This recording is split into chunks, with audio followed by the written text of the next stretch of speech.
Good evening. Good evening to all of you. Good evening, Dinky. Good evening, Roshni, Jyoti, Mashmi, Shivam. Good evening to all of you. अच्छा देखो, first of all आज बात करना था GST chapters में. GST में काफ़ी कुछ हो गया है बिकॉज ऑलरेडी एग्ज़ाम भी आ रहा है. तो जीएसटी में आज मेनली क्या डिस्कस करेंगे, आज ना इनवॉइस पे बात करना है. आज मेरा गला थोड़ा ख़राब भी है, आई होप आप समझ भी पा रहे हो, तो थोड़ा मैं धीरे ही बताऊंगा. And second thing, E way bill pay बात करना है, टैक्स इनवॉइस पे बात करना है. जीएसटी का बात होता है तो फिर इनवॉइस का बात तो आ ही जाता है. तो फिर ये कौन ये इनवॉइस को जनरेट करता है, किसका हक है, रजिस्टर्ड अनरजिस्टर्ड में क्या केसेस है, ई वे बिल पे क्या कॉन्सेप्ट आता है, डेबिट नोट क्रेडिट नोट किस तरह से काम करते हैं, आपको ये सब चीज़ें आज पता चल जाएगा. काफ़ी वाइटल चैप्टर्स है, थोड़ा कंसंट्रेशन देके कीजिएगा. तो चलो मैं शेयर करता हूँ स्क्रीन और फिर आगे का चर्चा को आगे लेके चलता हूँ. ठीक है, ओके चलो.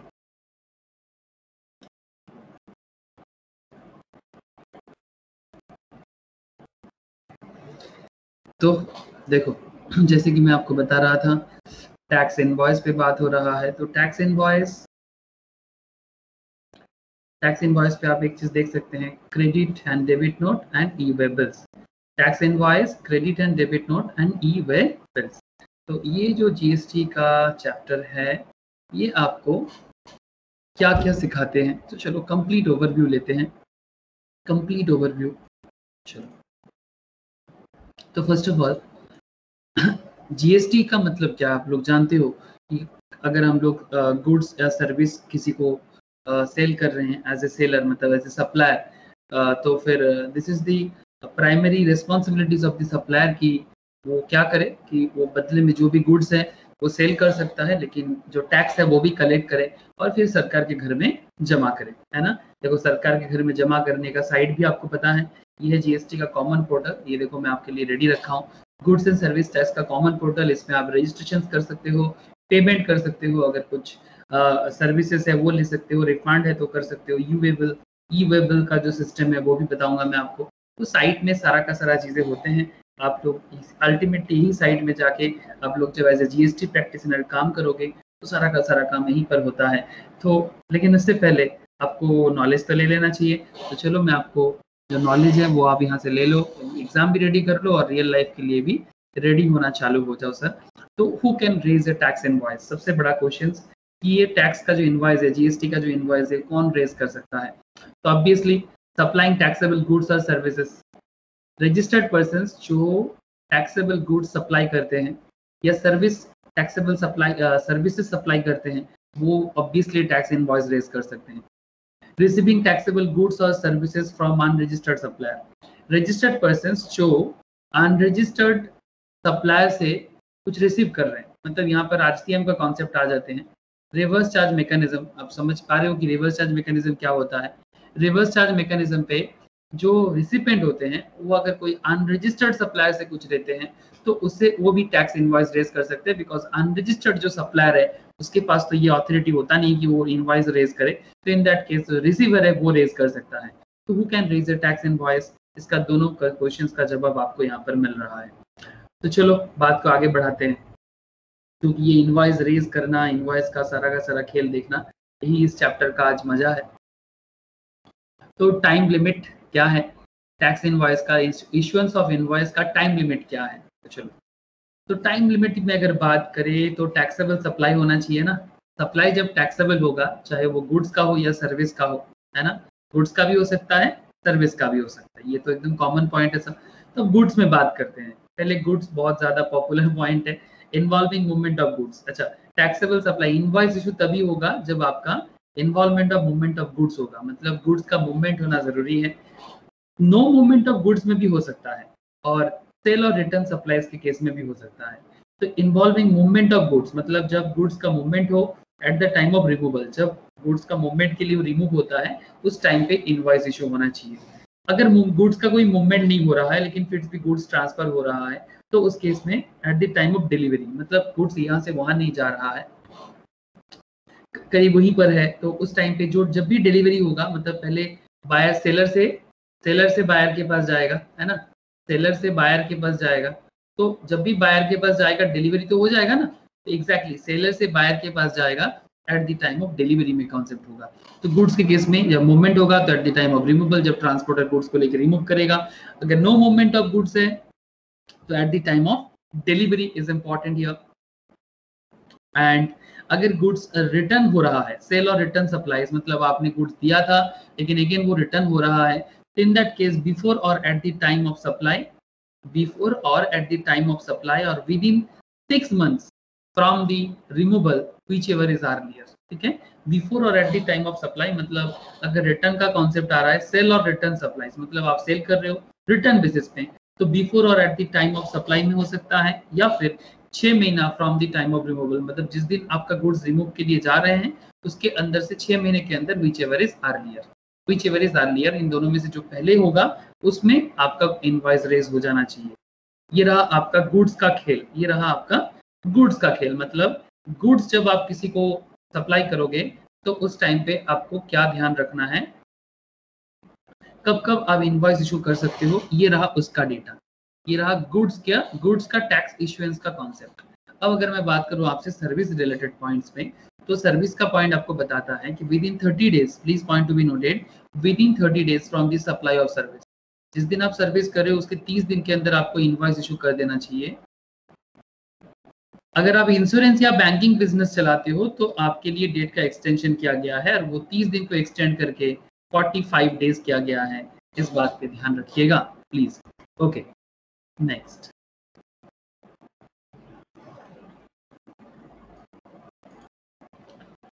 चलो नेक्स्ट पॉइंट पे बात करते हैं। अच्छा, अब इशुएंस ऑफ इनवॉइस पे कुछ और वाइटल पॉइंट्स, जैसे इन case of continuous supply of goods, अगर गुड्स ऐसा नहीं कि एक बार सप्लाई हुआ, गुड्स बार बार सप्लाई होगा, ठीक है, गुड्स बार बार सप्लाई होगा और लगातार, जैसे होता है ना जिसके साथ लगातार साल भर बिजनेस होता है वो तो गुड्स सप्लाई करता ही रहता है, तो इसीलिए कह रहा है in case of continuous supply of goods before or at the time of each successive statement, मतलब जब बार बार जब स्टेटमेंट शेयर किया जाएगा of accounts is issued or each successive payment is receive, जब अकाउंट्स इशू होगा या फिर जब पेमेंट रिसीव होगा, तो कंटिन्यूअस सप्लाई ऑफ गुड्स के केस में टैक्स इनवॉइस तब इशू होना चाहिए। In case of continuous supply of service के केस में थोड़ा ज्यादा है rules. Due date of payment is ascertainable from the contract, मतलब जब कॉन्ट्रैक्ट होगा तो उस कॉन्ट्रैक्ट अगर पता है हमें कि भाई किस दिन पेमेंट होगा, due date of payment is ascertainable, मतलब हमें पता है कब पेमेंट होगा, तो उस टाइम पे इनवॉइस इशू हो जाएगा। On or before due date of payment भी हो सकता है। अगर असर्टेनेबल नहीं है, अगर पता नहीं कि भाई कब पेमेंट होगा, due date of payment ascertain नहीं है, तब before or at the time of receipt of payment में होगा। अगर payment is link to the completion of an event, मतलब जो सर्विस हम दे रहे हैं, ठीक है, तो सर्विस खत्म होगा, payment is link to the completion of an event, ठीक है, on or before the date of completion of that event, event खत्म होगा, जो पर्टिकुलर सर्विस हम दे रहे हैं आपको वो सर्विस खत्म होगा, फिर जाके मैं इनवॉइस रेज कर सकता हूँ। तो आपको क्लियर कर दूं मैं फिर से कि अगर आप एक कंटिन्यूअस सप्लाई ऑफ सर्विस दे रहे हो तो आप कब टैक्स इनवॉइस रेज कर सकते हो, आप रेज कर सकते हो। देखो 3 कॉन्सेप्ट है, due date of payment is ascertainable from the contract, contract से आपको पता है कि पेमेंट कब रेज होगा, मतलब ड्यू डेट का पेमेंट का डेट कब होगा, तो अगर आपको डेट पता है तो in that case on or before due date of payment. अगर आपको डेट पता नहीं है then before or at the time of receipt of payment. अगर आपको payment is link to the completion of an event, जब आपका सर्विस कंप्लीट होगा, इवेंट कंप्लीट होगा, जैसे आप कोई इवेंट मैनेजमेंट में कोई शादी घर में आपने कुछ अरेंजमेंट किया था तो पूरा का पूरा इवेंट कंप्लीट होगा, फिर जब पेमेंट का टाइम आएगा, इवेंट कंप्लीट होगा, पेमेंट का टाइम आएगा, उसी टाइम पे आप इनवॉइस रेज कर सकते हो। आई होप क्लियर हो रहा है पॉइंट, बड़ा सिंपल है सर, लॉजिकल है, थोड़ा रियल पर्सपेक्टिव के साथ अगर आप लोग थोड़ा ध्यान रखेंगे तो आप आराम से समझ सकते हो कि भाई टैक्स इनवॉइस कवरेज हो रहा है, ठीक है। तो ये रहा आपका अलग अलग पॉइंट कि कौन टैक्स इनवॉइस रेज कर सकता है, एंड सेकेंड केस में कब कब हम लोग टैक्स इनवॉइस किस किस मोमेंट में, गुड्स के केस में और सर्विस के केस में टैक्स इनवॉइस रेज कर सकते हैं, ये हम लोगों ने देखा। चलो और आगे का मुद्दे में बात करते हैं, बहुत सारा पॉइंट है। ओके, तो बहुत सारा पॉइंट में हम लोग पहुंच रहे हैं, तो चलो आगे का बात important contents of tax invoice. अब मैं आपसे बात करूंगा कि भाई टैक्स इनवॉइस में क्या क्या इंपॉर्टेंट कंटेंट्स होना चाहिए, टैक्स इनवॉइस में क्या क्या इंपॉर्टेंट कंटेंट्स होना चाहिए। ठीक है, तो क्या क्या इंपॉर्टेंट कंटेंट्स में हम आपको क्या बताना चाहते हैं, देखो आप। ओके, तो first of all GSTIN of supplier, मतलब G goods and service tax, मतलब जीएसटीआईएन जो सप्लायर होता है, मतलब नंबर होता है, ठीक है। Goods and service tax network का जो नंबर होता है जीएसटीआईएन, ठीक है, identification number, goods and service tax identification number of supplier, ये बहुत जरूरी होता है। Consecutive serial number and date of issue, consecutive serial number and date of issue ये भी जरूरी होता है। जीएसटीआईएन ऑफ रेसिपेंट, मतलब जो रजिस्टर्ड, जो जिसके पास आपका गुड्स या सर्विस जा रहे हैं, उनका goods and service tax number, identification number of the recipient and name and address of the recipient if not registered. अगर वो रजिस्टर्ड नहीं है तो फिर उसका नेम एंड एड्रेस आपको बताना जरूरी है टैक्स इनवॉइस में, बिकॉज वो रजिस्टर्ड नहीं है ना, तो उसका डेटा सरकार के पास नहीं है। दैट्स वाई सरकार बोलते हैं कि अगर वो रजिस्टर्ड नहीं है तो उसका नेम एंड एड्रेस जरूरी है। अगर वो रजिस्टर्ड है फिर वो तो ऑटोमेटिकली पोर्टल में रहेगा ना। कॉमन सेंस लगाइएगा थोड़ा सा। HSN का बात अगर मैं करूँ, व्हाट इज HSN? HSN में आपको मैं बता दूं, HSN का मतलब होता है, आप थोड़ा लिख के रख सकते हो, ठीक है। इट्स अ, अब थोड़ा ज्यादा लिखो यहाँ पर। HSN का मतलब मैं आपको बताता हूँ, हार्मोनाइज्ड, थोड़ा इधर पेन काम कम कर रहा है, मैं आपको यहाँ पर लिखूँ। HSN stands for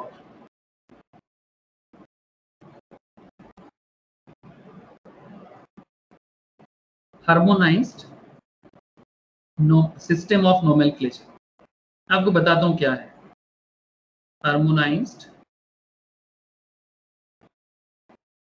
Z कर देना, सिस्टम ऑफ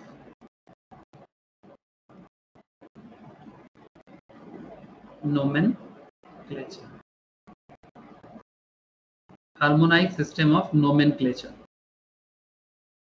ये क्या होता है? हार्मोनाइज्ड सिस्टम ऑफ नोमेनक्लेचर एक ऐसा कोड है, नोमेनक्लेचर एक ऐसा कोड है जिस कोड के थ्रू से पूरा दुनिया भर में जितना सारा गुड्स होता है, करीब 5000 प्लस गुड्स है, 5000 प्लस गुड्स है, इसको अलग अलग कोड से आइडेंटिफाई किया जा सकता है। Can you imagine?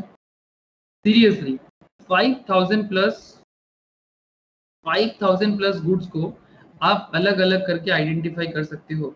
ऐसा ये होता है हार्मोनाइज सिस्टम ऑफ नोमेनक्लेचर, जो दुनिया भर में 6 डिजिट यूनिफॉर्म नंबर में यूज होता है। बड़ा इंटरेस्टिंग है, ठीक है, इसलिए मैं बोल रहा हूँ आप थोड़ा लिख के रखो। It's a very very very important and as well as interesting, तो प्लीज थोड़ा लिख के रखो। मेरा वो वाला बोर्ड जो था उसमें सॉफ्टवेयर थोड़ा काम नहीं कर रहा है, I don't know why.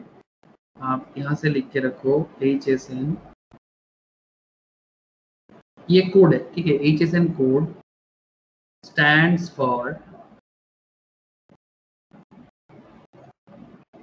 Harmonised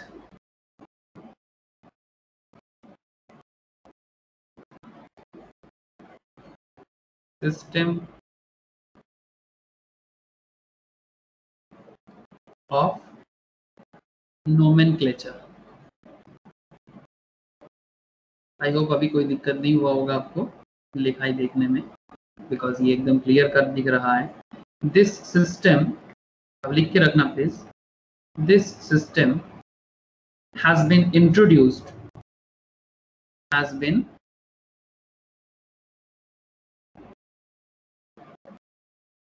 introduced, ये जो HSN कोड सिस्टम है ये इंट्रोड्यूस्ड किया गया है for the systematic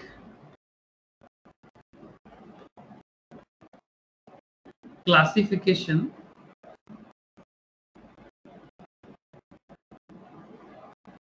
of goods, for the systematic classification of goods all over the world, पूरा दुनिया भर में। HSN, Harmonized System Nomenclature Code, is a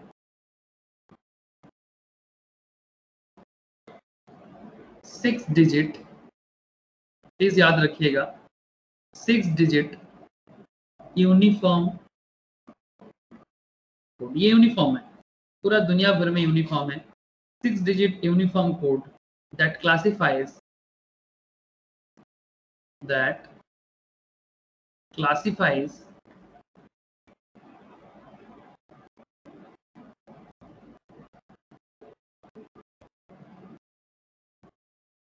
5,000 plus products,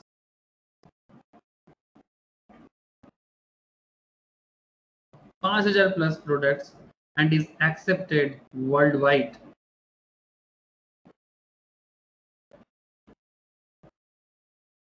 पूरा दुनिया भर में इसको मान्यता मिलता है, वर्ल्ड वाइड।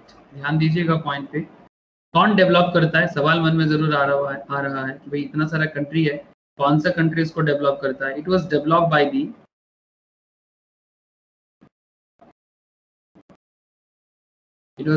दी world custom organization, WCO, world custom मतलब जो एयरपोर्ट अथॉरिटी जो है, सॉरी इंपोर्ट एक्सपोर्ट अथॉरिटी आप बोल सकते हो, जहां पर शिप के थ्रू से होता है, वर्ल्ड कस्टम ऑर्गेनाइजेशन।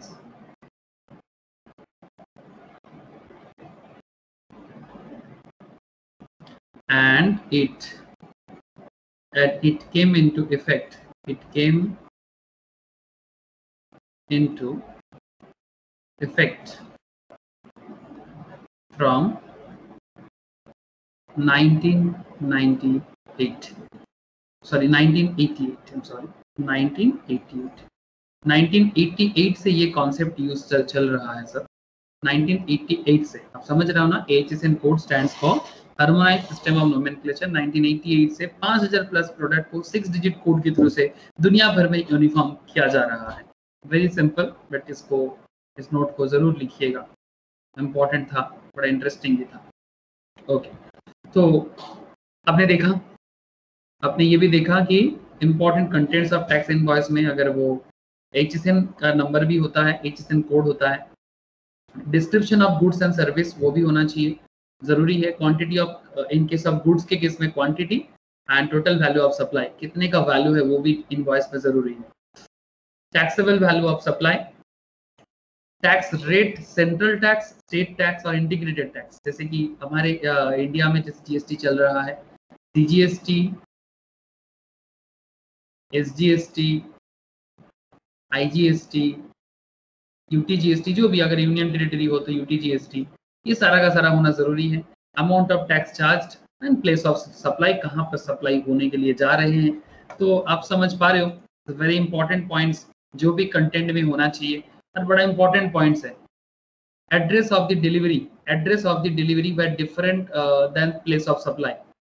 हो सकता है कि address of delivery where different than place of supply, मतलब जहां पर आपका सप्लाई हो रहा है, अगर वहां से थोड़ा एड्रेस आपका अलग हो रहा है, different than place of supply, तो फिर आपको वो एड्रेस भी देना चाहिए कि भाई डिलीवरी यहाँ पर होगा, सप्लाई कुछ और जगह के लिए था, तो उसके लिए आप अलग से बताओ।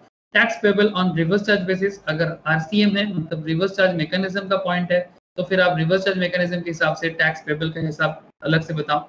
And signatures of the authorised signatories, ठीक है, मतलब जिसका ऑथराइज सिग्नेचर का जरूरत होता है, वो सारा का सारा चीजें यहाँ पर बहुत जरूरी है कि जो कंटेंट मेंटेन करना जरूरी है, किस पे, टैक्स इनवॉइस।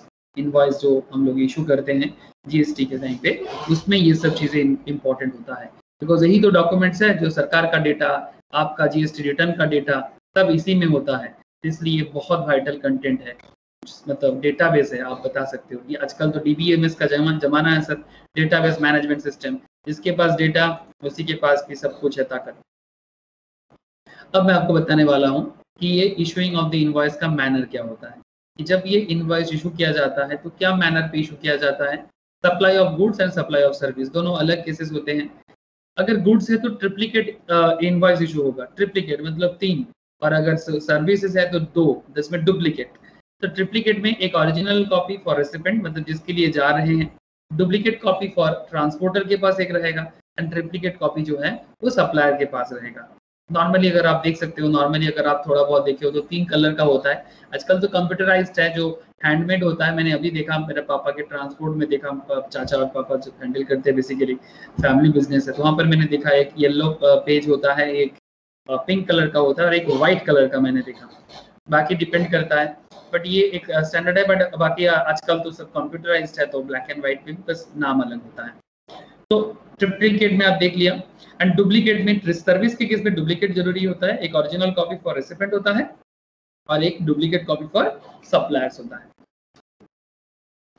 तो आई होप ये क्लियर हुआ आपको कि इनवॉइस इशू करने के टाइम पे 3 इनवॉइस इशू करना होता है सिमिलर का, and the serial number of invoice issuing during a month or quarter shall be furnished electronically in form GSTR1। Please याद रखिएगा, serial number of invoice issued during a month or quarter shall be furnished electronically in form number GSTR1 में आपको ये सब कुछ भरना पड़ेगा। Okay, तो ये रहा आपका manner of issue of invoice. अभी अनदर इम्पोर्टेंट एरिया, बड़ा इम्पोर्टेंट है ये जो भी है, बड़ा रेगुलर है, बहुत ही प्रैक्टिकल पॉइंट्स है। थोड़ा बहुत मैं आपको बार बार बोलता हूँ, पापा का शॉप है या फिर कोई दोस्त का कुछ है, दुकान है, तो वहाँ पर जाके बैठो तो देख लेगा, मतलब आप बड़ा इजीली समझ जाओगे। ऐसे आप लोगों को ट्रेनिंग का मौका मिलेगा, डोंट वरी, जब ट्रेनिंग करोगे या फिर जो लोग ऑलरेडी ट्रेनिंग चालू कर दिए हो उनको समझ में आ ही रहा है। Revise tax invoice, revised tax invoice is to be issued in respect of taxable supplies effected during this period। अब revised tax invoice क्या होता है? जैसे रिवाइज इनवॉइस इशू होता है, रिवाइज इनकम टैक्स भी किया जाता है एग्जैक्टली वहां पर, इस तरह यहाँ पर भी रिवाइज किया जाता है। रिवाइज मतलब कुछ भी अगर गड़बड़ वगैरह हुआ है तो रिवाइज कर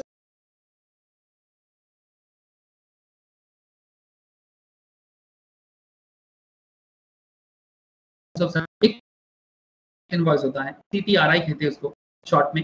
कंसोलिडेटेड मतलब बहुत सारा अलग अलग इनवॉइस को एक साथ जोड़ के जब कंसोलिडेट किया जाता है, जैसे आप लोग जानते हो ना कंसोलिडेटेड बैलेंस शीट है ना, एक ऑर्गेनाइजेशन का अगर 3-4 अलग अलग सब्सिडियरीज है तो सबका एसेट्स बैलेंस शीट में जब हम लोग देते हैं तब उस तरह का एसेट लायबिलिटीज को हम लोग कंसोलिडेटेड बैलेंस शीट में देते हैं।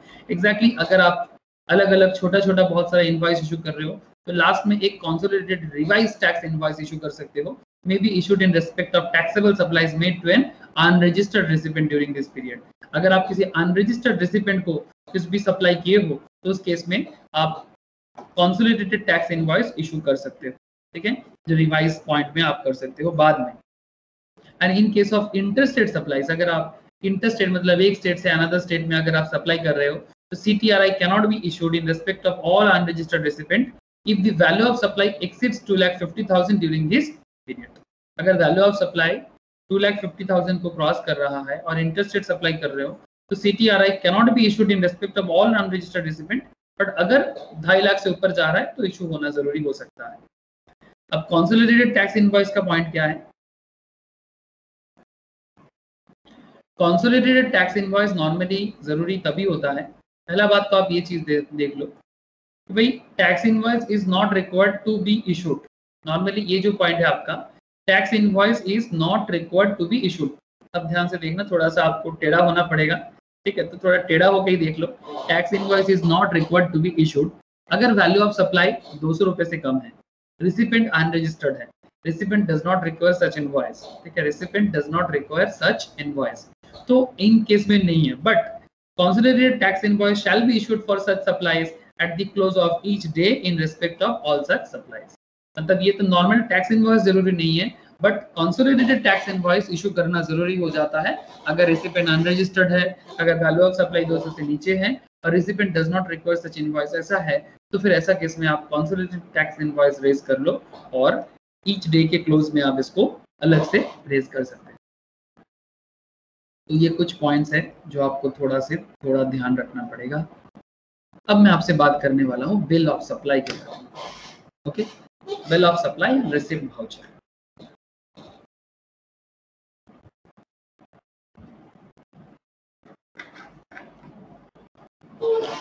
Now look at bill of supply points। Okay, what is this bill of supply? क्या है, कैसे काम करते हैं। बिल ऑफ सप्लाई में अगर मैं आपसे बात करूं तो बिल ऑफ सप्लाई क्या है?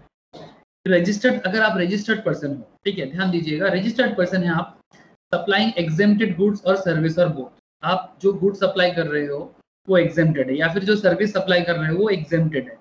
Paying tax under composition levy, आप जानते हो कॉम्पोजिशन लेवी क्या होते हैं, वो एक सर्टेन परसेंटेज में डायरेक्टली पेमेंट करते हैं, उनको इतना सारा अकाउंट मेंटेन करने का जरूरत भी नहीं होता है। Paying tax under composition levy, paying tax at concessional rate under notification number 2 2019 CTR। अब इसमें क्या है कि ये जो रजिस्टर्ड पर्सन है, ये अगर मतलब एग्जेम्प्टेड गुड्स का सप्लाई कर रहा है या सर्विस का सप्लाई कर रहा है, अंडर कॉम्पोजिशन लेवी में है, या फिर कंसेशनल रेट में टैक्स पेमेंट करना होता है उनको टैक्स इनवॉइस रेज करने का जरूरत नहीं है, वो सिर्फ बिल ऑफ सप्लाई देगा। आप समझ रहे हो, सबके लिए टैक्स इनवॉइस जरूरी नहीं है। ये तीनों पर्सन्स को याद रखना, जो एग्जेम्प्टेड और सर्विस और गुड्स सप्लाई कर रहा है, या फिर कॉम्पोजिशन लेवी में है, या फिर paying tax at concessional rate के नोटिफिकेशन के तहत है, तो उनके लिए tax invoice not mandatory, but उनके लिए बिल ऑफ सप्लाई मैंडेटरी। हाँ भाई, सप्लाई क्या कर रहे हो उसका बिल तो होगा, चाहे इनवॉइस हो ना हो। जीएसटी इनवॉइस आपके लिए नहीं है, बट बिल ऑफ सप्लाई तो आपको जरूर देना पड़ेगा, नहीं तो क्या पता कौन क्या चीज का धंधा कर रहा है, कैसे पता चलेगा। तो सरकार के पास डेटा तो होना चाहिए, सिंपल लॉजिक लगाना, बात बड़ा आसान हो जाएगा। ओके, नेक्स्ट, अब आपसे बात करना है रिसिप्ट वाउचर पे। देखो, what is this receipt voucher? Receipt voucher, आप नाम तो बहुत सुने हो वाउचर के बारे में। ऐसे देखो, नॉर्मली सप्लायर जो है वो वाउचर देता है रिसिपेंट को, है ना। जो सप्लायर है प्रोडक्ट का या सर्विस का, वो वाउचर देगा रिसिपेंट को, और रिसिपेंट बदले में उसको क्या करेगा, वाउचर के बदले में एडवांस पेमेंट करेगा। सिंपल पॉइंट है, सप्लायर देगा वाउचर एंड रिसिपेंट क्या करेगा, एडवांस पे करेगा। Where at the time of receipt of advance, rate of tax, nature of supply is not determinable. अगर मानो कि जब सप्लाई एडवांस पेमेंट हो रहा है, रेट ऑफ टैक्स नहीं पता हमें, नेचर ऑफ सप्लाई भी हमको पता नहीं है किस तरह का प्रोडक्ट का सप्लाई हो रहा है, तो ऐसा केसेस में where at the time of receipt of advance rate of tax is not determinable, अगर हमें पता नहीं है कि रेट ऑफ टैक्स क्या है, तो इन दैट केस एक कॉमन रेट है sir, tax will be paid at the rate of 18%।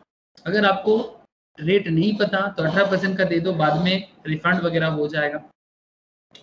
Nature of supply is not determinable, किस तरह का नेचर का सप्लाई है you don't know, same shall be treated as interstate supply.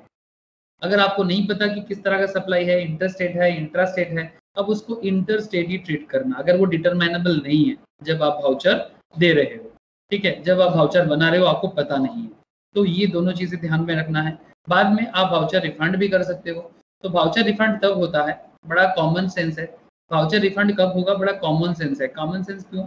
अब देखो common sense क्यों बता रहा हूँ मैं, बड़ा सिंपल फंडा है इसका, बड़ा सिंपल तो फंडा है इसका। क्या फंडा है? देखो, गाने का लाइन भी याद आ रहा है मुझे, आप मत गाना मत गाना सर, अभी जीएसटी का गाना गुनगुनाना। अच्छा, एडवांस पेमेंट, रिफंड वाउचर में एडवांस पेमेंट रेसिपेंट दे रहा है, सप्लायर रिसिप्ट वाउचर रिसीव कर रहा है रेसिपेंट सप्लायर से, लेकिन मानो कि सप्लायर ने सप्लाई किया ही नहीं, अगर सप्लायर का सप्लाई प्रॉपरली रेसिपेंट के पास पहुंचा ही नहीं, और रेसिपेंट का जो टैक्स इनवॉइस सप्लायर ने इसको इशू किया था ये भी नहीं पहुंचा, अगर सप्लाई नहीं हुआ तो फिर टैक्स इनवॉइस भी नहीं पहुंचेगा, तो इन दैट केस क्या होगा, सप्लायर ना वाउचर को रिफंड कर देगा, क्योंकि ये वाउचर रिसिप्ट हुआ था, ये वाउचर रिसिप्ट वाउचर रिसिपेंट का हुआ था, तो अल्टीमेटली क्या हो जाएगा, वाउचर रिफंड हो जाएगा, रिफंड वाउचर सप्लायर की तरफ से रिसिपेंट के पास पहुंच जाएगा, मतलब ये पेमेंट कर दिया था ना, तो ये रिफंड वाउचर रेज कर देगा और फिर पेमेंट रिटर्न भी कर देगा। सिंपल है भाई, सप्लाई नहीं हुआ तो फिर किस बात का पेमेंट, समझ में आ रहा है? तो in that case refund voucher issue करेगा सप्लायर रेसिपेंट। समझ में तो आ रहा है ना सर? बड़ा सिंपल सा फंडा, मैं बोला ना, थोड़ा लॉजिक को कॉमन रखना, देखना दिमाग में आ जाएगा। अब क्या है, ये सब जितना लिखने में दिया है, ये अगर 2 दिन काम करोगे ना सर, ये सेक्टर्स में 2 दिन काम करोगे, पूरा का पूरा खेल क्लियर हो जाएगा।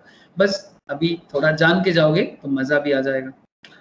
Invoice and payment vouchers to be issued by recipient of supply liable to pay tax under reverse charge.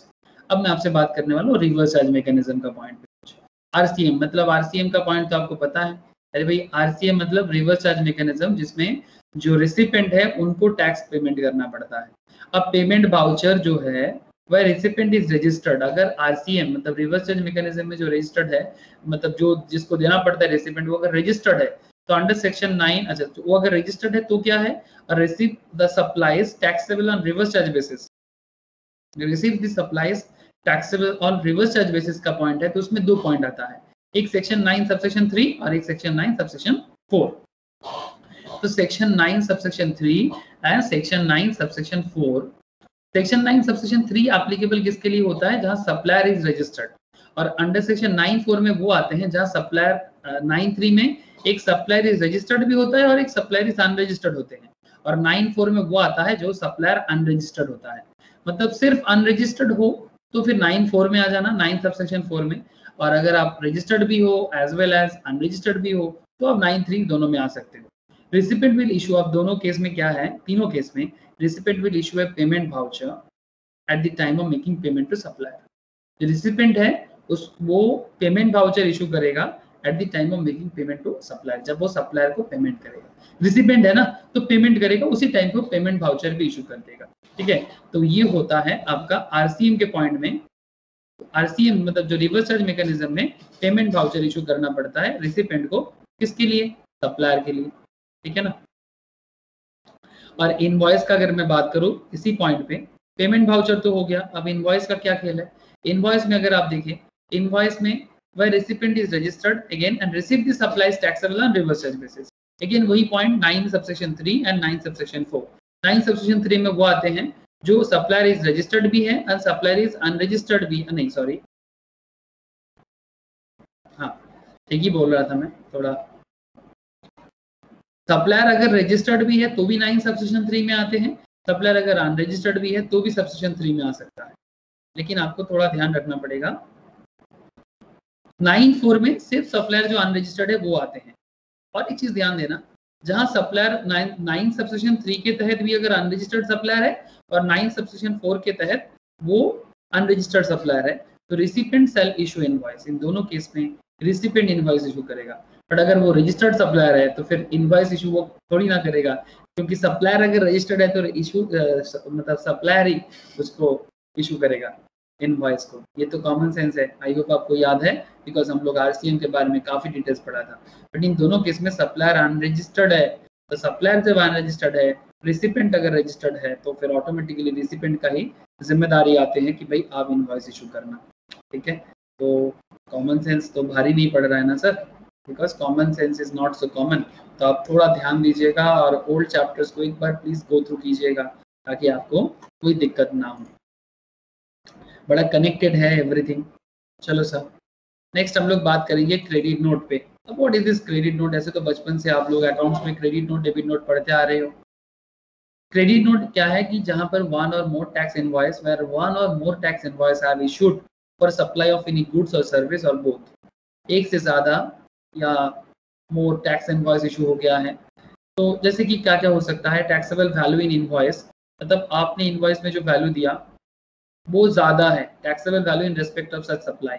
मतलब सपोज हो सकता है कि भाई आपका इनवॉइस का वैल्यू 1,20,000 का हो गया है, लेकिन एक्चुअली जो आपको पेमेंट करना है taxable value in respect of such supply वो था 1,00,000 का।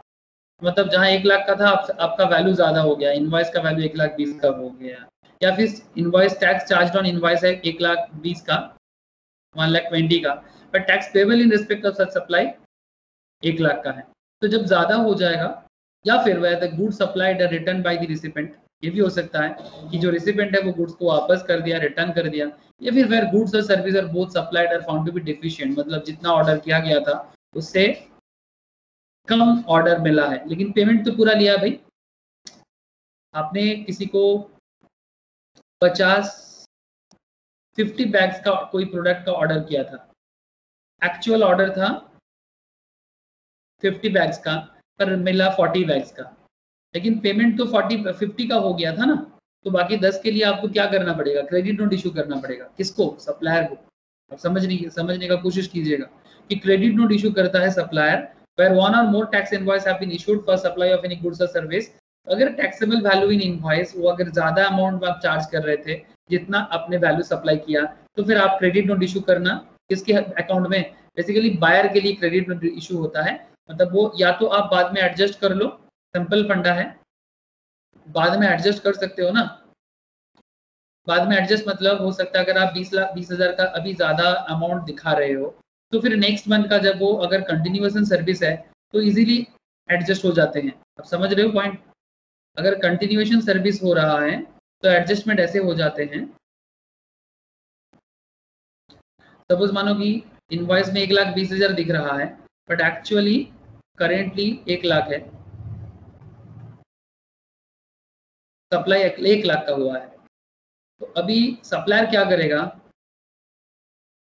Supplier issue credit note to the buyer.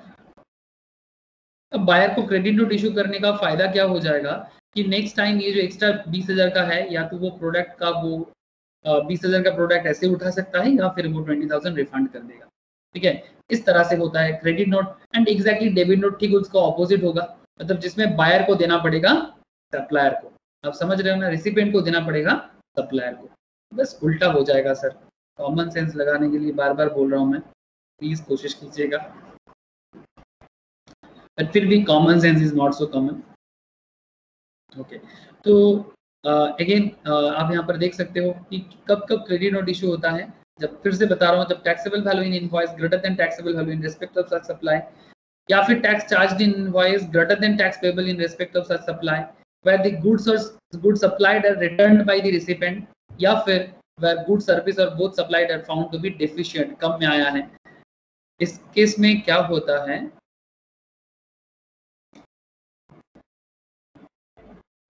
registered supplier or goods or service both may issue one or more credit notes for supplies made in a financial year। किसको, recipient of goods and service और both, जो goods और service दोनों receive कर रहे हैं वो issue करते हैं। अब मैं आपको लेके चलूंगा डेबिट नोट पे। अब मैं आपको लेके चलूंगा डेबिट नोट पे।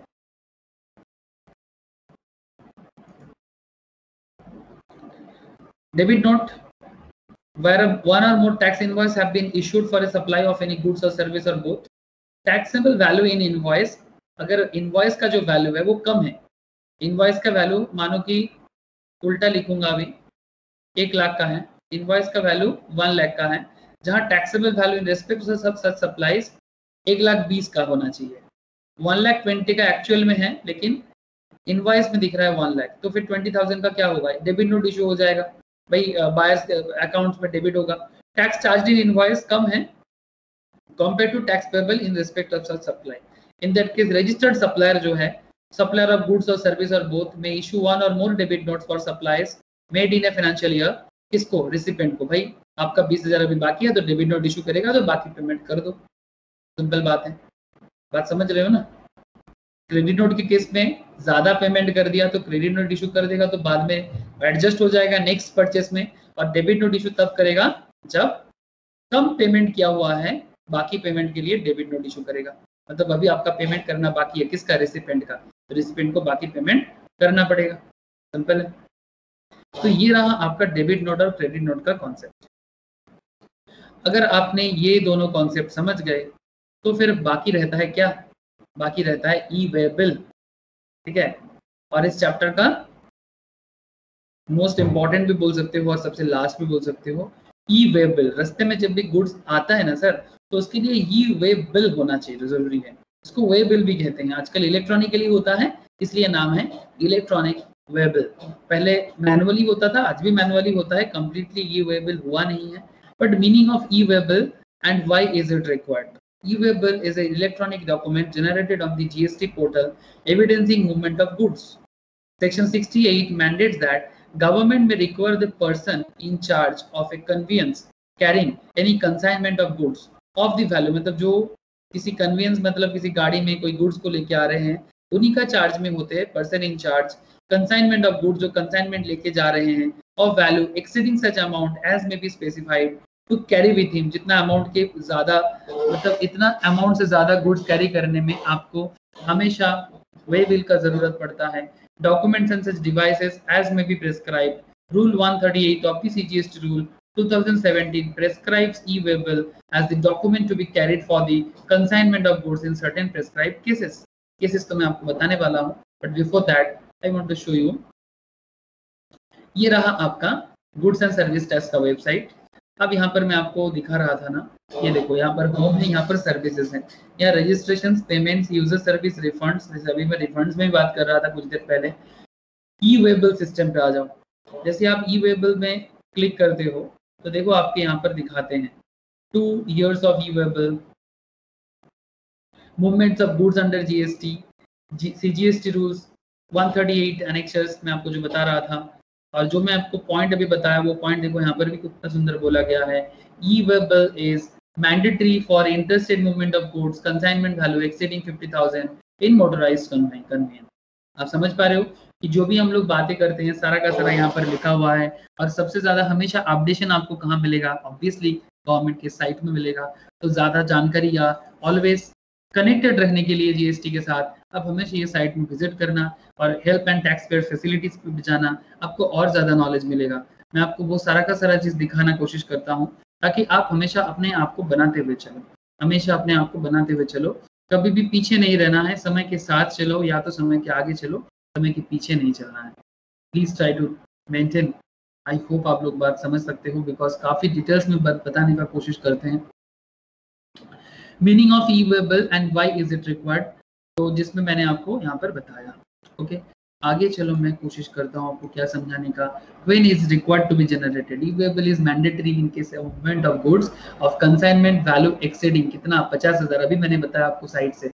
Movement should be in relation to a supply for reasons other than supply or due to inward supply from an unregistered person, है ना? अगर किसी अनरजिस्टर्ड पर्सन से भी जा रहा है तो भी।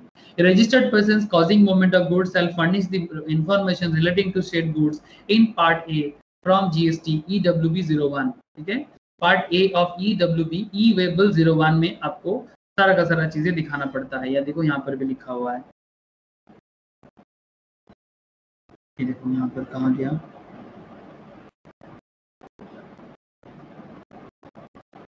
यहीं पर था। E-waybill, ये कंटेंट्स ऑफ पार्ट ए, ये देखो validity of E-waybill, contents of part A of form EWB 01 can't be edited or modified once generated। Part B में भी अपडेशंस हो सकता है। चलो वही सब चीजें तो पढ़ रहे हैं, मतलब सब कुछ एकदम आज जो है वही बताया जा रहा है। आप लोग चार्टर्ड बन रहे हो, सीएस बन रहे हो, सीएमए बन रहे हो, आप समझ रहे हो ना। आप लोग ऑलवेज इतना एकदम अपडेटेड, आप जैसा अपडेटेड कोई नहीं रहेगा। आप जो जानोगे वो सबसे बेस्ट जानोगे, इतना तो जान के हमेशा चलना। अच्छा, कुछ एक्सेप्शंस भी है 50,000 का। Exceptions to minimum consignment value of 50,000, interstate supply of goods by principals to job worker. अगर किसी प्रिंसिपल से, जो लोग जॉब वर्क में कॉन्ट्रैक्ट जॉब कॉस्टिंग होता है ना, जॉब वर्क लेके काम करते हैं, उनके लिए 50,000 से ज्यादा भी जाएगा तो भी जरूरत नहीं होता है। Interstate transfer of handicraft goods, मतलब जो हैंडमेड गुड्स होते हैं by person exempted from obtaining registration, उनका रजिस्ट्रेशन भी जरूरी नहीं होता है हैंडक्राफ्टेड, बिकॉज आजकल और हैंडक्राफ्टेड चीजें मिलता कहाँ है, सरकार इसलिए उनको बेनिफिट देना चाहते हैं।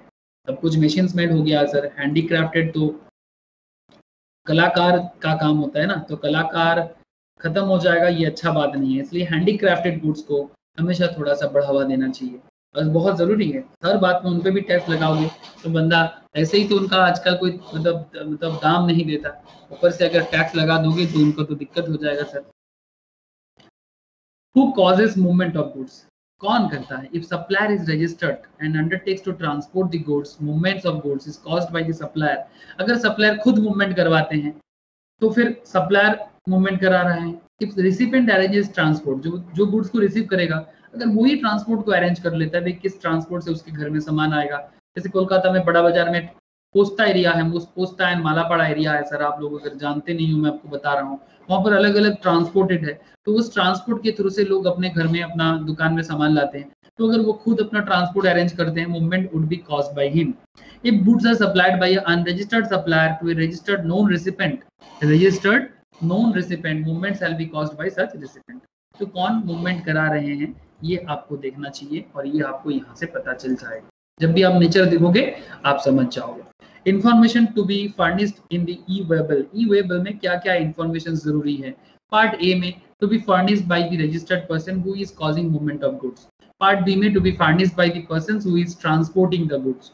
तो जो furnished by the registered persons जो मूवमेंट करा रहे हैं उसमें सप्लायर भी हो सकते हैं और रेसिपेंट भी हो सकते हैं, पार्ट ए। पार्ट बी कौन करता है? Person who is transporting the goods, जो गुड्स को ट्रांसपोर्ट करके लेके जा रहे हैं, वो यहाँ पर पार्ट बी में इंपॉर्टेंट है। However information in part A may be furnished by the transporter if so authorised.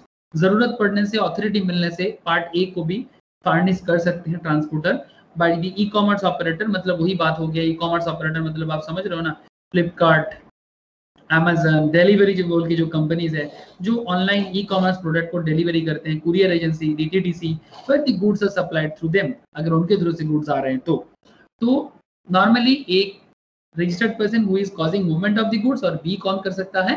जो goods person who is transporting the goods. यहाँ पर मैं आपको दोनों चीजें दिखा रहा था, यहाँ पर देखो सब कुछ लिखा हुआ है। Part B can be updated with vehicle details, RRR, airway bills etcetera. तो एग्जैक्टली आप ज़्यादा डिटेल्स देखने के लिए बाद में वेबसाइट को विजिट करना और प्लीज़ गो थ्रू कर सकते हो। अभी करंटली एग्जाम है, एग्जाम के बाद आपको और जानकारी चाहिए, बिकॉज ये सब तो ऐसा नहीं कि आपका एग्जाम खत्म हो गया और जीएसटी का पार्ट खत्म हो गया, नॉट लाइक दैट ना। जीएसटी हो, इनकम टैक्स हो, लाइफ का पार्ट बन गया सर आपका। तो ऐसा नहीं कि भी सिलेबस खत्म हुआ तो आपका जान छूट गया, कभी जान छूटता नहीं है सर ये सब चीज़ों से। ऐसा नहीं कि जान छूट गया भाई जीएसटी और पढ़ना नहीं पड़ेगा, नहीं सर। आप लोग चार्टर्ड बन रहे हो, प्लीज ट्राई टू अंडरस्टैंड। आप लोग सीएस बन रहे हो, सीएमए बन रहे हो तो आप लोग अगर छुटकारा मांगोगे तो फिर छुटकारा मिलने वाला नहीं है। मतलब ऐसा काम क्यों सीएमए बनने के लिए आए हो? पागल हो इसलिए आए हो?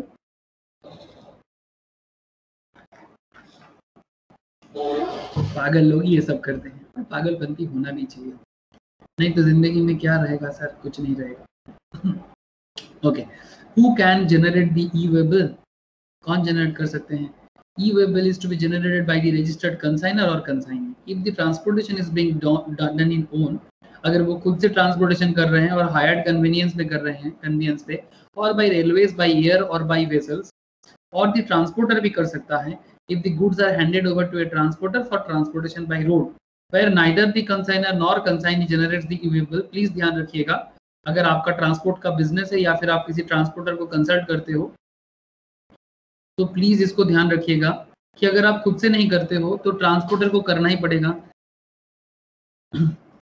and the value of goods is more than 50,000 it shall be the responsibility of the transporter to generate the e-waybill। Please ध्यान दीजिएगा। कुछ अदर पॉइंट्स है उस पर भी थोड़ा ध्यान रखना। अदर पॉइंट्स पे ध्यान क्या रखना है? Goods transported by railways shall be delivered only on production of e-waybill। जब तक आप e-waybill नहीं दिखाओगे रेलवे आपका गुड्स को ट्रांसपोर्ट नहीं करेगा। e-waybill can be generated even in consignment value is less than 50,000। हाँ, ये भी ध्यान रखना कि अगर आपका कंसाइनमेंट का वैल्यू 50,000 से कम है तब भी आप e-waybill जनरेट कर सकते हैं। डिटेल्स ऑफ कन्वीनियंस में B may not be furnished in part B. अच्छा, हो सकता है जो पार्ट बी वाला फॉर्म था ई-डब्ल्यू-बी ई-वेबल का, उसमें हो सकता है कि डिटेल्स ऑफ कन्वीनियंस मतलब जिसमें गाड़ी में जा रहे हैं, मे not be furnished in part be in case of intrastate movement. मतलब जब गुड्स इंट्रास्टेट के अंदर, मतलब सेम स्टेट के अंदर जा रहे हैं, मतलब जैसे कि दुर्गापुर से कोलकाता, दुर्गापुर टू सिलीगुड़ी, मैं इसलिए बोल रहा हूँ दुर्गापुर टू कोलकाता, दुर्गापुर टू कोलकाता वेस्ट बंगाल के अंदर है।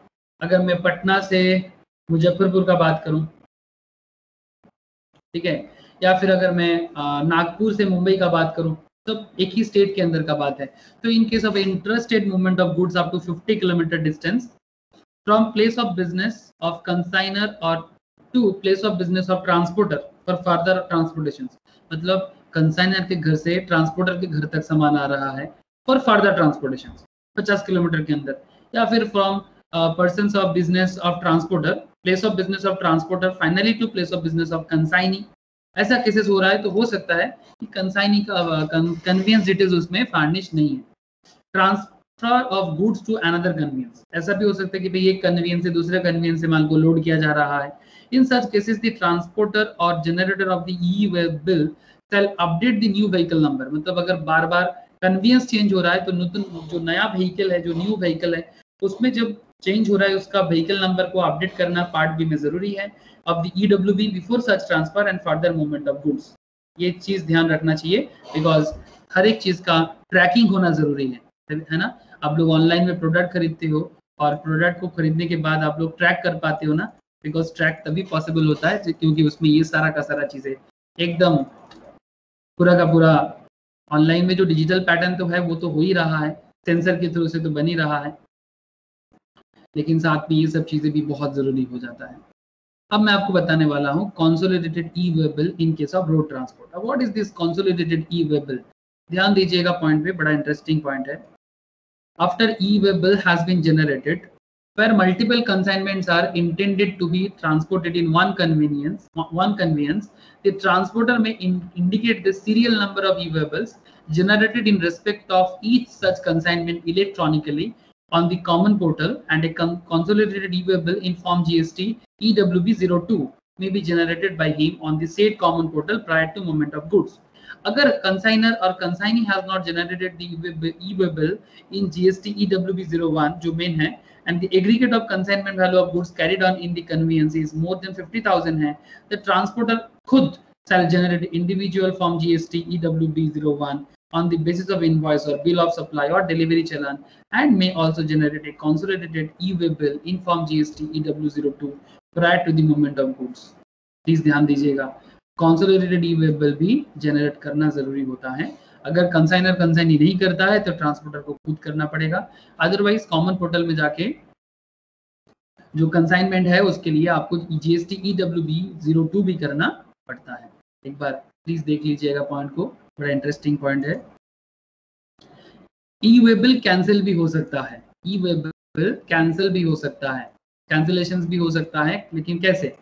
E-way bill can be cancelled if either goods are not transported, ये तो कॉमन सेंस है, तो गुड्स ही ट्रांसपोर्ट नहीं हो रहा है, और are not transported as per the details, जैसे बोला गया था फर्निश करने के टाइम पे ई-वे बिल में, वैसे डिटेल्स के साथ नहीं जा रहा है, then the e-way bill can be cancelled within 24 घंटा 24 hours from the time of generation. Point to be noted, sir. Very important point. Validity period of e-way bill. अब ई-वे बिल का एक वैलिडिटी होता है, बड़ा इंटरेस्टिंग पॉइंट है, ध्यान दीजिएगा। किलोमीटर का पॉइंट है, गाड़ी का पॉइंट है, कुछ पॉइंट लिखना भी है आप। Validity period of e way bill, consolidated e way bill, serial number जो भी है, जैसे कि distance within country, validity period from relevant date.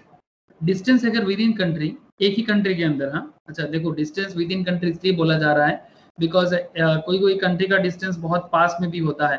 हाँ सर ऐसा होता है, अगर आप यूरोपियन नेशंस में देखो या फिर अगर आप इंडिया के अंदर भी देख सकते हो, इंडिया के अंदर बांग्लादेश आ जाता है, ठीक है, इसका कुछ हिस्टोरिकल रीजन है।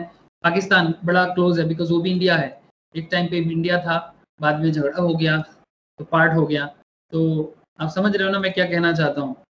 कहने का मतलब बड़ा सिंपल है कि 100 किलोमीटर के रेंज पे कंट्री भी चेंज हो जाता है, ठीक है, अगर बॉर्डर एरिया में स्पेशली, जैसे कि इंडिया बांग्लादेश, आपका इंडिया पाकिस्तान, ठीक है, इंडिया नेपाल भूटान, ठीक है, ये सारा का सारा केसेस ऐसा हो सकता है। जैसे वेस्ट बंगाल में कोलकाता से बांग्लादेश का डिस्टेंस 100 किलोमीटर में कम डिस्टेंस में तय हो सकता है।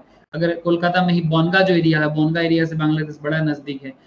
तमिलनाडु से श्रीलंका का डिस्टेंस भी काफी लो है। पंजाब से पाकिस्तान का डिस्टेंस बड़ा कम है।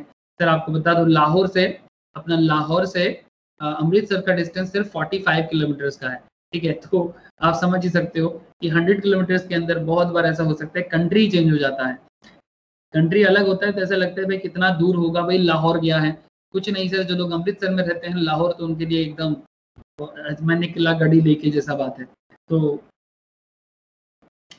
आप समझ ही रहे हो, इसलिए कह रहा है distance within country up to 100 kilometre. आप समझ रहे हो ना, लॉ को लिखने के टाइम पे आपको बहुत सारा पॉइंट को ध्यान रखना है। अप टू 100 किलोमीटर कंट्री के अंदर है। One day in cases other than over dimensional cargo. ये ओवर डायमेंशनल कार्गो क्या होता है मैं आपको बताता हूँ। ओवर डायमेंशनल मतलब जितना रेलेवेंट बोला गया है, मतलब थोड़ा जरूरत से ज्यादा कार्गो का जो एरिया है, मतलब जो गुड्स का जो कंटेनर है वो थोड़ा बड़ा है, तो इसके मैं बताता हूँ आपको। For every 100 kilometre or part thereof thereafter other additional day, और एक एडिशनल डे मिल सकता है in case other than over dimensional cargo, up to 20 kilometre 1 day in case of over dimensional cargo, 20 kilometre तक 1 day in case of over dimensional cargo, for every 20 kilometre or part thereof thereafter 1 additional day in case of over dimensional cargo. अब आपको बार बार ऐसा लग रहा है कि over dimensional cargo क्या है, चलो लिख लो। चलो, बार बार एक ही पॉइंट तंग कर रहा है sir, over dimensional cargo, over dimensional cargo. Please point थोड़ा सा नोट डाउन कर लो।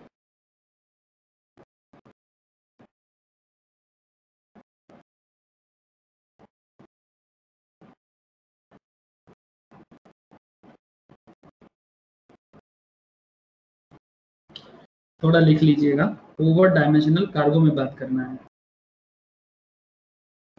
Over dimensional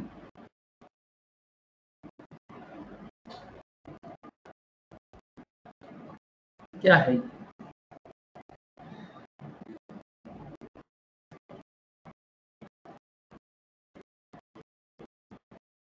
refers to cargo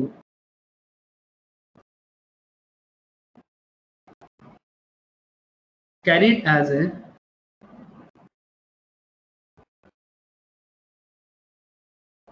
single indivisible, इसको आप डिवाइड नहीं कर सकते, single indivisible unit, and which exceeds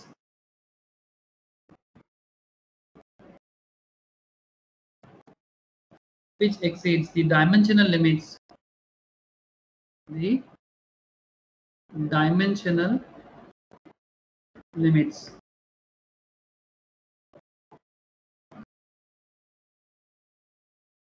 prescribed in Rule 93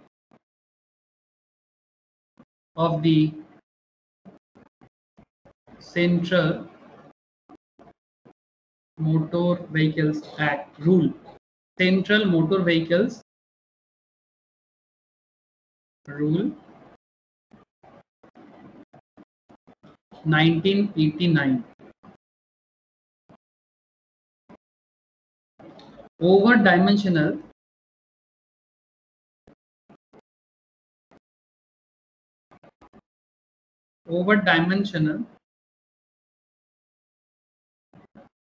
SIO, sorry, over dimensional cargo refers to the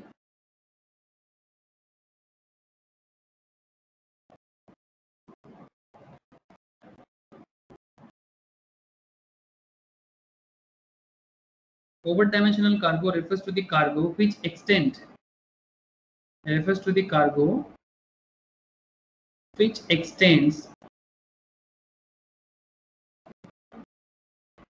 beyond the dimension. आप समझ रहे हो? Beyond the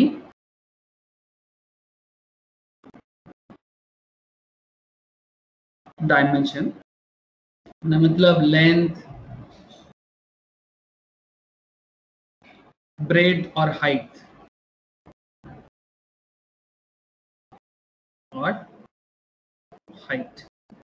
तीनों एरिया से ये जो प्रेस्क्राइब्ड है उससे बड़ा है, और height prescribed for vehicle under the same rule, prescribed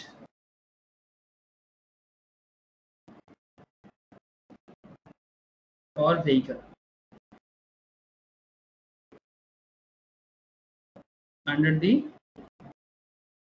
set rule. समझ रहे हो क्या point? Hello, cargo carried as a single indivisible unit and which exceeds the dimensional limits prescribed in Rule 93 of the Central Motor Vehicles Rule 1989. Over dimensional cargo refers to the cargo which extends beyond the dimension, मतलब length, breadth, height, तीनों angle से ये जरूरत मतलब जितना prescribed है उससे ज्यादा है। समझ रहे हो ना? जैसे मैं आपको इतना बता सकता हूँ कि नॉर्मल रूल कहता है ट्रांसपोर्ट व्हीकल 16 मीटर होना चाहिए। नॉर्मल जो रूल है 16 मीटर एक गाड़ी का कार्गो का होना चाहिए, ट्रेलर का, ठीक है। अगर 16 मीटर से ज्यादा होता है ना तो उसको ओवर डायमेंशन, मतलब ग्रेटर देन 16 मीटर मतलब वो ओवर डायमेंशनल है। ग्रेटर देन 16 मीटर मीन्स ये ओवर डायमेंशनल है, और अगर वो ग्रेटर देन 16 मीटर है तो उसके लिए आपको परमिशन लेना पड़ता है उस पर्टिकुलर स्टेट का, स्टेट अथॉरिटी का, जिस हाईवे से वो गाड़ी निकलेगा। ठीक है, तो ये थोड़ा ध्यान रखिएगा। तो इसीलिए यहाँ पर पॉइंट बता रहा है आपको कि अगर आपको 100 किलोमीटर तक का है, ऑन आपका जो ई वे बिल का जो वैलिडिटी है वो 1 डे, 1 दिन का वैलिडिटी रहता है। In case other than over dimensional cargo for every 100 kilometre or part thereof, हर 100 किलोमीटर के लिए 1 दिन का एडिशनल डे आपको मिल सकता है। Other than over dimensional cargo for up to 20 kilometres, अगर आप ओवर डायमेंशनल कार्गो यूज करते हो तो आपका वैलिडिटी ई वे बिल का 20 किलोमीटर ही होता है। लेकिन जैसे पर ईच 20 किलोमीटर के लिए आपको एक दिन करके अलग से आपको एडिशनल डे मिल सकता है। मतलब जैसे एक 20 किलोमीटर का आपका यूए बिल का वैलिडिटी खत्म, फिर अनदर 20 किलोमीटर फिर आपको यूए बिल अलग से बनाना पड़ेगा। ओवर डायमेंशनल कार्गो के केस में 20 किलोमीटर जाते ही आपका ई वे बिल का वैलिडिटी खत्म हो जाते हैं। पर नॉर्मल के केस में अप टू 100 किलोमीटर्स और एक्स्ट्रा 100 किलोमीटर्स के बाद आपको अगेन आपको ई वे बिल अलग से देना पड़ता है। तो आप समझ रहे हो ना कि आपका जो ई वे बिल है इसका वैलिडिटी कब तक है। ठीक है, 1 दिन का वैलिडिटी, 1 दिन से ज्यादा भी हो सकता है, 100 किलोमीटर में ज्यादा। अगर आपका ओवर डायमेंशनल कार्गो है नॉर्मली 20 किलोमीटर, और अगर ओवर मतलब 20 किलोमीटर पार्ट बाय पार्ट हो रहा है और ओवर डायमेंशनल है तो फिर हर 20 किलोमीटर के लिए 1 दिन करके एक्सटेंड हो सकता है। तो ये रहा आपका किलोमीटर का एरिया। अब आपको मैं बताने वाला हूँ acceptance rejection of E way bill. Another vital point, the person causing movement of goods shall generate the e-waybill specifying the details of other persons as a recipient who can communicate the acceptance or rejection of such consignment specified in the e-waybill. If the acceptance or rejection is not communicated within 72 hours from the time of generation of the e-waybill or the time of delivery of the goods, whichever is earlier, it will be deemed that he has accepted the bills, accepted the details. मतलब जो goods को movement कर रहे हैं वो UA bill generate करते हैं और उसमें डिटेल्स लिख के रखते हैं कि भाई कौन है इसको, रेसिपिएंट कौन है इसका, एवरीथिंग। अगर वो 72 घंटे के अंदर उसके बारे में कुछ नहीं बताते हैं तो ये मान लिया जाता है कि वो इसको एक्सेप्ट कर लिया। और ये ई वे बिल का यही होता है, मतलब ई वे बिल इस तरह से एक्सेप्टेंस और रिजेक्शन हो सकता है। आप समझ रहे हो ना। तो रेसिपिएंट अगर 72 आवर्स में कुछ ना बोला तो यही मान लिया जाएगा कि गुड्स एक्सेप्टेड है। आपकी चुप्पी यहाँ पर आपका हाँ मान लिया जाएगा। Is E way bill required in all cases? क्या सारा हर केस में ई वे बिल जरूरी है? नहीं सर, हर केस में ई वे बिल जरूरी नहीं है, कुछ एक्सेप्शनल पॉइंट्स भी है। E way bill is not required to be generated in certain specified cases. मैं आपको एक लिस्ट बताऊंगा, आपको मैं पूरा का पूरा जो हमारा जो कंप्लीट पीडीएफ होते हैं उस पर आप विजिट करना। तो उसमें ना एक एरिया है जहाँ पर आपको लिस्ट मिल जाएगा कि कब कब ई वे बिल जरूरी नहीं होता है, एक लिस्ट होता है। ऐसे तो मेन सभी पॉइंट्स में आपसे बात कर चुका हूँ, बस एक पॉइंट है यहाँ पर आप एक बार गो थ्रू कीजिएगा। मैं फिर भी आपको बता रहा हूँ कि situations where e way bill is not required to be generated, बड़ा इंपॉर्टेंट एरिया है।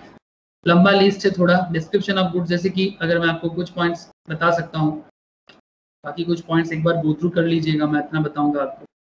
जैसे अगर आप liquefied petroleum gas, LPG gas अगर आप लेके जा रहे हो, supply to the household and non domestic exempted category, non domestic exempted category के लिए लेके जा रहे हो एनडीईसी कस्टमर्स के लिए। नॉन डोमेस्टिक मतलब वो कमर्शियल है बट एग्जेम्प्टेड है। Kerosene oil sold under PDS, public distribution system में जो केरोसिन तेल का सप्लाई होता है,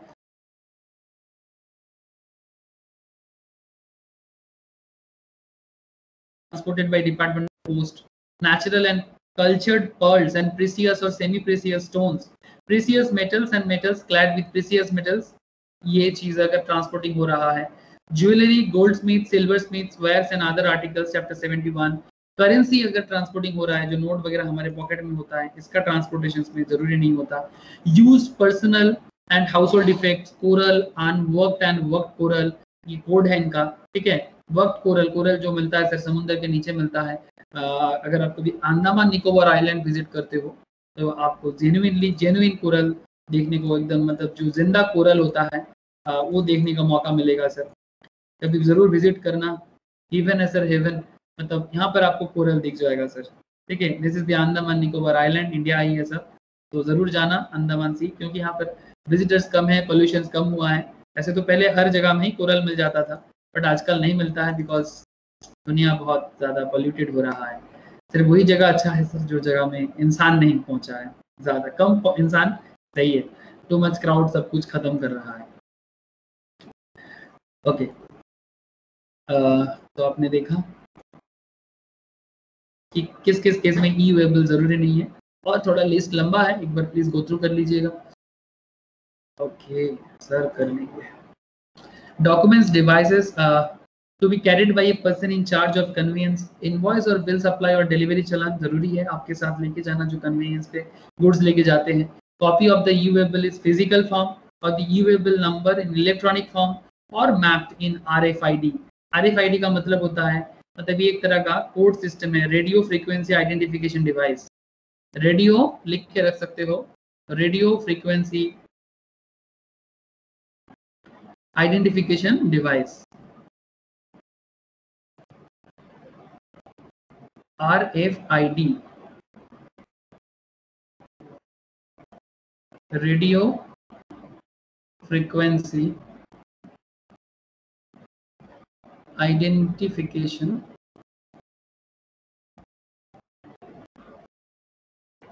डिवाइस। ठीक है, ये एक तरह का डिवाइस है जिसके थ्रू से आपको पता चल जाता है भाई क्या गुड्स है क्या नहीं है, सारा का सारा डॉक्यूमेंट्स। अगर फिजिकल कॉपी नहीं है तो भी चलेगा, बस उसके लिए आपको इलेक्ट्रॉनिक कोड नंबर होना चाहिए, या फिर RFID एम्बेडेड, जो कन्वेंस के अंदर ही एम्बेडेड होते हैं, मतलब उसके अंदर ऐसा कुछ चिपका हुआ होता है। एम्बेडेड का मतलब होता है, आप इतना मान के चलो चिपका हुआ, ठीक है, एम्बेडेड है तो फिर उसको वहां पर लगाना जरूरी होता है। तो डॉक्यूमेंट्स और devices to be carried by a person in charge of convenience, मतलब जो ट्रांसपोर्टर है, जो ट्रांसपोर्टर के बिहाफ में जो ड्राइवर या हेल्पर होता है वो जो लेके आते हैं, उनके साथ ये सब चीजें होना जरूरी होता है, नहीं तो सामान का मूवमेंट होना मुश्किल हो जाएगा सर। ट्रांसपोर्टिंग बिजनेस पे बहुत इंपॉर्टेंट होता है वेरिफिकेशन ऑफ डॉक्यूमेंट्स। अब डॉक्यूमेंट्स का वेरिफिकेशन के लिए कमिश्नर होते हैं sir, officer, sale tax officer होते हैं, GST ऑफिसर्स, कमिश्नर्स और an officer empowered by him in this behalf में authorise the proper officer to intercept any conveyance to verify the e-waybill or the e-waybill number in physical form for all interstate and intrastate movement of goods.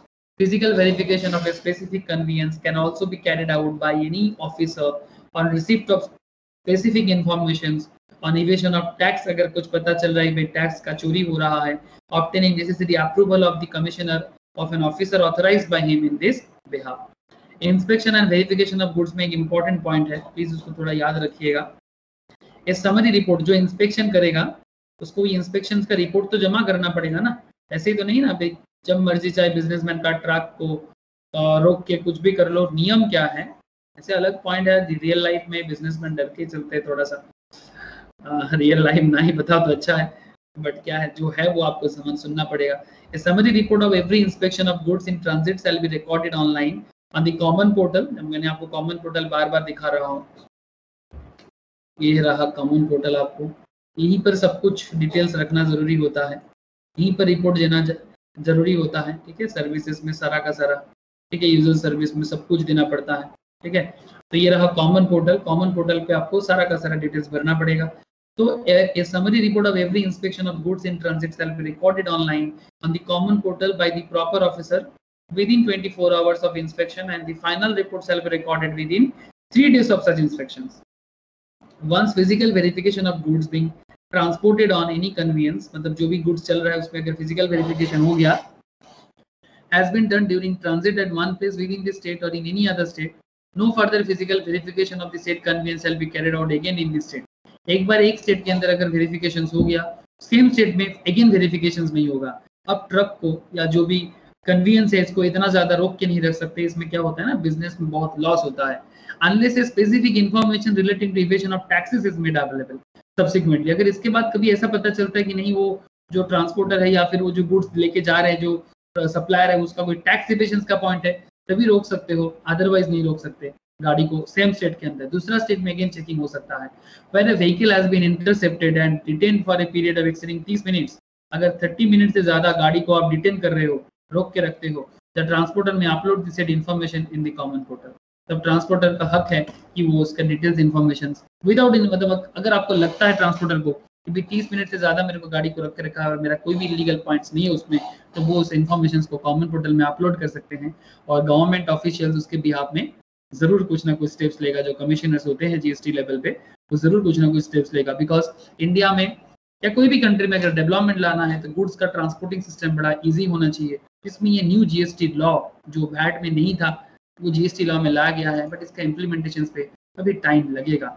It's obviously I must say थोड़ा time लगेगा, but sir हम सबको honest भी होना पड़ेगा, तब जाके I think everything will be normal.